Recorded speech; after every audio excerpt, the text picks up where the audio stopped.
Movie start होती है और हम देखते हैं कि एक लड़का और एक लड़की के सेम घर थे। उन दोनों को हम साइड बाय साइड देख रहे थे। दोनों में बहुत सारी सिमिलरिटीज है। उन दोनों के पास कैट है और दोनों के एक जैसे ही फैन है। दोनों ही उठने के बाद एक ही चीज कहते हैं। दोनों ब्रश करने के बाद मिरर में देखते हैं। इस तरीके से उनमें बहुत सारी सिमिलरिटीज थी। आज उस लड़की को कोई प्रपोज करने वाला था और ये लड़का किसी दूसरी लड़की को प्रपोज करने वाला है। इसके बाद वो दोनों कपड़े बदलते हैं। वो दोनों फिर अपना रूटीन कंटिन्यू करते हैं और इसके बाद वो घर से निकल जाते हैं। दोनों को एक आदत थी, घर के बाहर गमले के नीचे वो घर की चाबी रखते थे। इसके बाद वो दोनों अपनी कार में जाकर घर से बाहर निकल जाते हैं। हमें फिर पता चलता है कि वो दोनों आइडेंटिकल जगह पर ही रहते हैं। इसका नाम अल्क्लाउ नॉरवुड था। अब हम देखते हैं कि वो लड़का कॉफी शॉप में जाकर बहुत सारे लोगों के लिए कॉफी लेकर आता है। उसे अपने मॉम का वीडियो कॉल आया। उसकी मॉम उसे अपने साथ रिंग ले जाने के लिए कहती है। उसे ये भी कहती है कि अपनी सर्दी की दवाई भी लेकर जाना और रिंग को भूलना मत। इसके बाद वो अपनी मॉम को बात कर ऑफिस चला जाता है। पैरेलल में हम देखते हैं कि सेम टू सेम वो लड़की अपनी मदर से बात कर रही थी कि आज उसने मुझे मिलने के लिए डिनर पर बुलाया है। आज वो शायद मुझे प्रपोज करेगा। हमें पता चलता है कि उस लड़की की सिस्टर की भी शादी हो रही थी, तो उसकी मदर उसे दोपहर में ब्राइडल शॉप में मिलने के लिए कहती है। उसने कहा कि फिर से लेट मत हो जाना।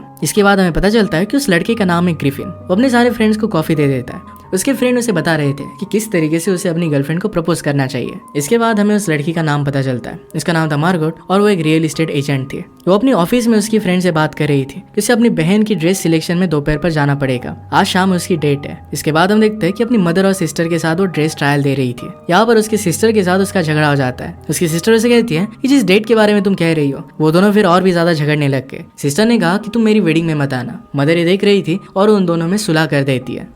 इसके बाद हम ग्रिफिन को देखते हैं। वो रिंग लेने के लिए ज्वेलर के पास आया था। सरप्राइजिंगली उसकी मदर भी वहीं पर पहुंच जाती है। वहाँ के एम्प्लॉय से अलग अलग सुंदर बॉक्स देने के लिए कहती है, पर उनके पास वो बॉक्स नहीं थे। इसके बाद मॉम ग्रिफिन से उसके प्रपोजल को रिपीट करवाती है। पहले तो ग्रिफिन मना करता है, पर मदर को कौन टाल सकता है, तो फिर वो बोल देता है। सब उसे अप्रिशिएट करते हैं। इसके बाद हम उन दोनों को रेस्टोरेंट में देखते हैं। हमें ऐसा लगता है कि वो दोनों एक दूसरे से बात कर रहे हैं, पर वो किसी और के साथ थे। वो दोनों अपने अपने पार्टनर से उन्होंने पूरे दिन में क्या किया इसके बारे में बात कर रहे थे। वहाँ की वेटर किसी को देखकर चौंक जाती है। एक्चुअल में वो चौंकी थी ग्रिफिन की गर्लफ्रेंड को देखकर।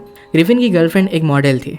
मार्गोट किसी और को डेट कर रही थी जो 3rd डिग्री ब्लैक बेल्ट था। यहाँ पर हम देखते हैं कि कीप, जो मार्गोट की डेट था, वो कोई अलग ही बीन बजा रहा था। उसे रिलेशनशिप में नहीं रहना था। ग्रिफिन की गर्लफ्रेंड किसी के साथ फोटो खिंचा रही थी। हम देखते हैं कि मार्गोट फिर कीप को वहां पर छोड़कर वहां से निकल जाती है। पैरेलल में जब ग्रिफिन अपनी गर्लफ्रेंड को प्रपोज करता है तो उसकी गर्लफ्रेंड उसे किसी और दिन प्रपोज करने के लिए कहती है। ग्रिफिन इस बात के लिए ना कहता है। वो कहता है कि प्रपोजल मेरा है, पर्सनल होना चाहिए, इसे तुम पब्लिक इवेंट नहीं बना सकती। उसकी गर्लफ्रेंड भी नाराज हो जाती है। मार्गोट ने जब अपने लिए उबर मंगवाए तब ग्रिफिन की गर्लफ्रेंड उसमें चढ़ जाती है। इसके बाद ग्रिफिन बाहर आता है। मार्गोट कहती है कि एक रूड लड़की मेरी उबर लेकर चली गई। नेक्स्ट सुबह मार्गोट को अपनी मदर का कॉल आता है।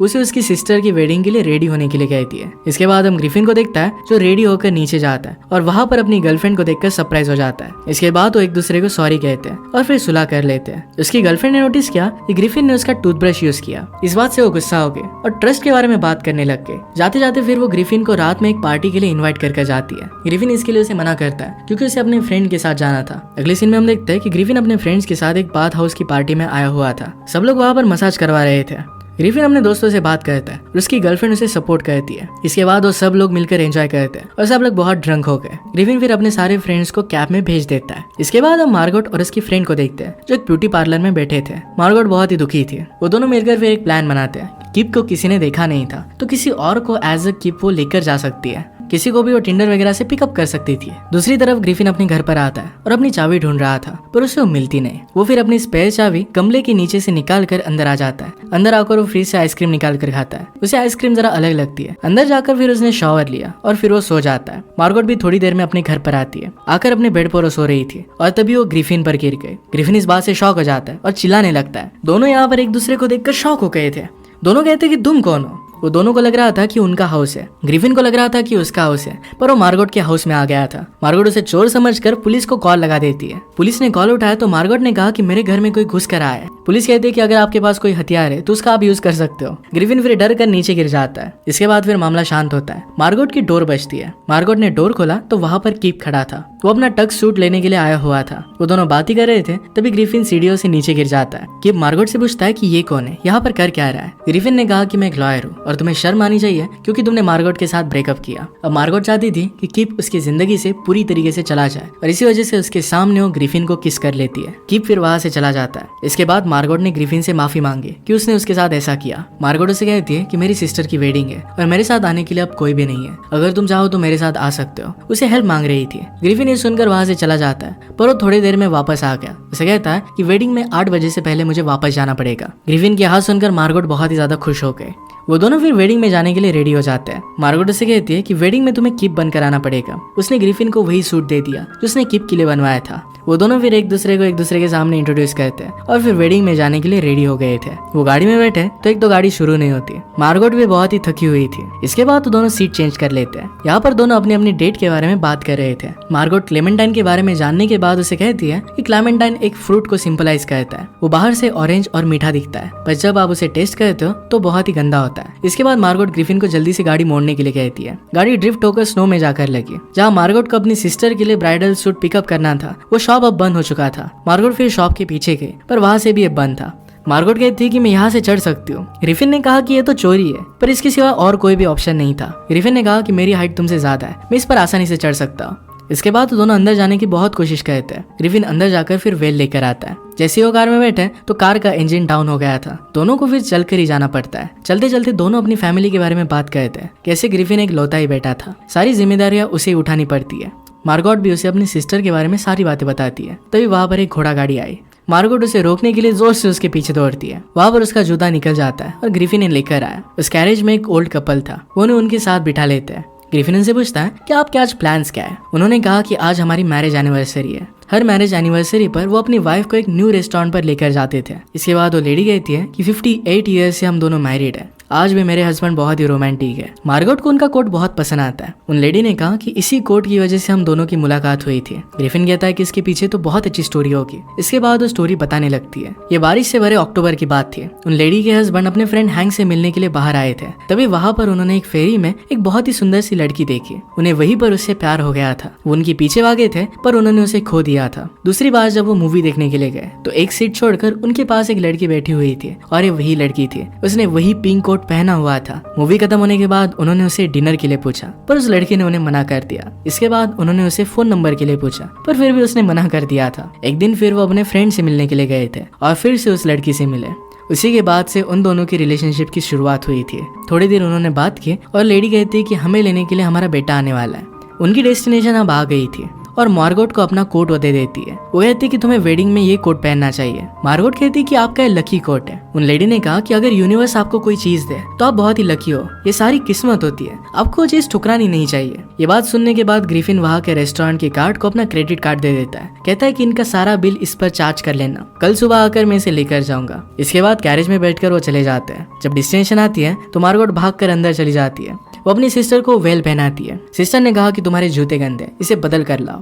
जब उसकी मॉम ने उसे पूछा कि क्या किप भी यहाँ पर आया, तो इसके लिए वो हाँ कहती है। यहाँ पर ग्रिफिन किप बनकर सबसे घुल मिल जाता है। मार्गोट की मदर आकर ग्रिफिन से बात करने वाली थी। तभी मार्गोट के फ्रेंड को लगता है कि ये वही किप है जिसने मार्गोट के साथ ब्रेकअप किया है और इसी वजह से उसे थप्पड़ मार देती है। फ्रेंड ने कहा कि तुम्हें ऐसा नहीं करना चाहिए था, उसे पता नहीं था कि ये किप नहीं है। मार्गोट उसे दूर से निशाने करती है और फ्रेंड को पता चलता है कि ये किप नहीं है। तब तक सबको शक चला गया था क्योंकि फ्रेंड ने ब्रेकअप की बात कर ली थी। वो एक्सप्लेन करते हैं कि मिसअंडरस्टैंडिंग थी और इसके बाद वेडिंग स्टार्ट होती है। मार्गोट की सिस्टर को उसके फादर लेकर जा रहे थे, पर बीच में लाइट चली गई। पूरे लाइट सिस्टम का बैकअप भी चला गया था। अब लाइट कब आएंगे ये पता नहीं था। ग्रिफिन को फिर एक आइडिया आता है। ऑरेंजेस को काटकर उनमें ऑलिव ऑयल डालकर मॉप की रस्सियों को भिगाकर उनसे वो दिए जलाता है। यही करने में सब लोग लग जाते हैं और थोड़ी देर में हर जगह पर उजाला हो गया था। इसके बाद उसकी सिस्टर की वेडिंग बहुत ही अच्छे से हो जाती है। जब वो किस कर रहे थे उसी मोमेंट पर लाइट वापस आ गया। इसके बाद सब लोग डांस करते हैं। ग्रिफिन के यहाँ से जाने का टाइम आ गया था। वो ड्रिंक लेने के लिए जा रहा था तभी वहां पर वर्निका आ जाती है। वो ग्रिफिन को कहती है कि मुझे पता है कि तुम कौन हो। ग्रिफिन कहता है कि यहाँ पर जो भी हो रहा है ये बात हम दोनों के बीच में ही रहने दो। ग्रिफिन को वहाँ के रिलेटिव जाने से मना कर देते हैं। वो वहीं पर रुकते हैं। उसे क्लेमेंटाइन का कॉल आता है और उसे बात करने लगता है। वो कहता है कि मेरे फ्रेंड को एक इमरजेंसी है और इसी वजह से मुझे वेडिंग अटेंड करनी पड़ेगी। सब लोग फिर ग्रिफिन को फोटोशूट के लिए बुलाते हैं। सबका बहुत ही अच्छा फोटोशूट हुआ। ग्रूम एक स्पीच देता है। ग्रूम कहता है कि मैं मेरी वाइफ से फूड पॉइजनिंग की वजह से मिला था। उसे फूड पॉइजनिंग हुई थी और फिर वो हॉस्पिटल चला गया। वहाँ जो नर्स उसका ख्याल रख रही थी वही आज उसकी वाइफ है। इस बात पर सब लोग उसे चेयर कहते हैं। इसके बाद सब लोग ग्रिफिन को स्पीच देने के लिए कहते हैं। ग्रिफिन फिर वो किस तरीके से मार्गोट से मिला इसकी एक फेक स्टोरी बना देता है। ये सब लोगों को कहानी बहुत पसंद आई। सब लोग फिर मिलकर डांस कर रहे थे। तभी उसी मोमेंट पर वहाँ पर रियल कीप आ जाता है। सब कुछ फिर डिस्ट्रॉय होने लग गया। थोड़ी देर में ग्रिफिन और रियल कीप के बीच में फाइट होने लगती है। कीप गुस्सा था क्योंकि ग्रिफिन ने उसका टक्सीडो पहना था। फाइट के दौरान सब लोगों को एक्चुअल में क्या हुआ है सब कुछ पता चल जाता है। मार्गोट फिर वहां से रोते रोते चली गई। ग्रिफिन उसके पीछे जाता है और उसे सॉरी कहता है। वो दोनों बात कर रहे थे तभी वहां पर कीप आ गया। उसे अपना टक्सीडो वापस मांगता है। ग्रिफिन इस बात पर गुस्सा होकर उसे अपने सारे कपड़े दे देता है। इसके बाद ग्रिफिन बाहर आकर उस कैरेज वाले को बस स्टॉप तक छोड़ने के लिए कहता है। कैरेज वाला कहता है कि आपने तो सारे कपड़े पहने थे, हुआ क्या? ग्रिफिन कहता है कि वहां पर कुछ भी मेरा नहीं था, वो लड़की भी मेरी गर्लफ्रेंड नहीं है। इसके बाद वहां पर वो बस स्टॉप पर आ गया। वहां से जाने वाले लोग उसे एक जंप सूट दे देते हैं ताकि इसे वो पहन सके। वो फिर होटल पर पहुंचता है और अंदर चला गया। इसके बाद हम मार्गोट को देखते हैं। अपनी फ्रेंड के साथ बात कर रही थी। वो कहती कि उस लड़के का नाम है ग्रिफिन और एक मॉडल जिसका नाम है क्लेमेंटाइन इसे शादी करने वाला है। वो और उसकी फ्रेंड किस्मत की बातें करते हैं। इसके बाद ग्रिफिन अपने लिए ड्रिंक मंगवाता है। तभी वहां पर क्लेमेंटाइन आ जाती है। उसे हर एक चीज के बारे में पूछ रही थी और पूछती कि तुम्हारा टक्सीडो कहाँ है और पूछती कि तुम्हारे कपड़े कहाँ पर है। अब हम पैरेलल में देखते हैं कि क्लेमेंटाइन उसे प्रपोज करने के लिए रेडी हो रही थी और पैरेलल में कीप मार्गोट को प्रपोज करने के लिए रेडी हो रहा था। इसके बाद एक की मूवमेंट आता है। ग्रिफिन अपनी स्पीच देता है और वो प्रपोजल से पीछे हट जाता है। पैरेलल में मार्गोट ने भी कीप का प्रपोजल रिजेक्ट कर दिया था। मार्गोट फिर उसे हमेशा के लिए गुड बाय कह देती है। ग्रिफिन भी वहां से निकल जाता है और उसे सॉरी कह देता है। ग्रिफिन अपने घर पर आकर कैट को फीड करके सो गया। मार्गोट भी बहुत ही सैड थी। तभी उसकी सिस्टर उसके पास आती है। उसे कहती है तुम्हें इस तरीके से बनने की जरूरत नहीं है, तुम जो करना चाहती हो तुम्हें वही करना चाहिए। मार्गोट इस बात से मोटिवेटेड होके और वो डायरेक्टली ग्रिफिन के घर पर आके ग्रिफिन आकर उसे पूछता है कि तुम यहाँ पर कर क्या रही हो। मार्गोट उसे कहती है कि तुम तुम्हारा बैग भूल गए थे, मैं तुम्हें देने के लिए आई। मार्गोट उसे कहती है कि मुझे पता है कि तुमने अपना प्रपोजल रिजेक्ट कर दिया है। ग्रिफिन पूछता है कि तुम्हें कैसे पता चला। मार्गोट ने कहा कि इंस्टाग्राम से, तुम्हारी गर्लफ्रेंड ने सब कुछ इंस्टाग्राम पे डाला था। मार्गोट उसे कहती है कि यहाँ पर मैं तुम्हें कुछ दिखाने के लिए आई थी। उसे उसकी ड्रेस अनजिप करने के लिए कहती है। मार्गोट के बैग पर ग्रिफिन का टैटू था। इसका मतलब है वो भी उससे प्यार करती है। वो दोनों फिर किस कर इंटीमेट होने लग जाते हैं। तभी उस मोमेंट पर वहां पर क्लेमेंटाइन आके वो कहती कि ब्रेकअप के बाद मैं जो चीजें छोड़ कर गई थी ये सब कुछ मैं लेने के लिए आई हूँ। वो फिर जोर जोर से रोने लगती है। मार्गोट उसे शांत करवाती है। वो फिर थोड़ी देर में वहां से चली गई। मार्गोट को ग्रिफिन का ब्रेकअप करवाने के लिए बुरा लगता है। मार्गोट कहती है कि मुझे तुम्हारी जिंदगी में नहीं आना चाहिए था, मेरी वजह से तुम्हारी जिंदगी बिगड़ गई। अगले दिन ग्रिफिन अपने मॉम डैड से मिलने के लिए जाता है। उसके मॉम डैड उसे क्लेमेंटाइन के बारे में पूछते हैं। ग्रिफिन ने कहा कि हम दोनों के बीच में चीजें वर्क होने नहीं वाली थी। उसके फादर उसे कहते हैं कि कोई बात नहीं, तुम्हें कोई अच्छी मिल जाएगी। इसके बाद वो वॉशरूम चला जाता है। वो खुश रहने का ट्राई कर रहा था। जब वो बाहर आया तो हम मार्गोट की पूरी फैमिली को उसकी फैमिली से मिलता हुआ देखते हैं। सीट पर मार्गोट का वही पिंक कोट पड़ा हुआ था। इसका मतलब है वो डायरेक्टली अब शादी की बात कर रहे थे। वो दोनों खुश होकर एक दूसरे को किस कर लेते और अब वो दोनों साथ में थे। इसी के साथ ये मूवी एंड हो जाती है। अगर आपको एक्सप्लेनेशन अच्छा लगता है प्लीज लाइक और कमेंट जरूर कर दीजिएगा। मैं बहुत सारी मूवीज लेकर आते रहता हूँ, तो प्लीज चैनल को सब्सक्राइब कर दीजिए और बेल नोटिफिकेशन आइकन दबाना मत भूलिएगा। हम फिर से मिलेंगे और एक नई मूवी के साथ। तब तक के लिए थैंक यू और आप अपने आप का ख्याल रखिए।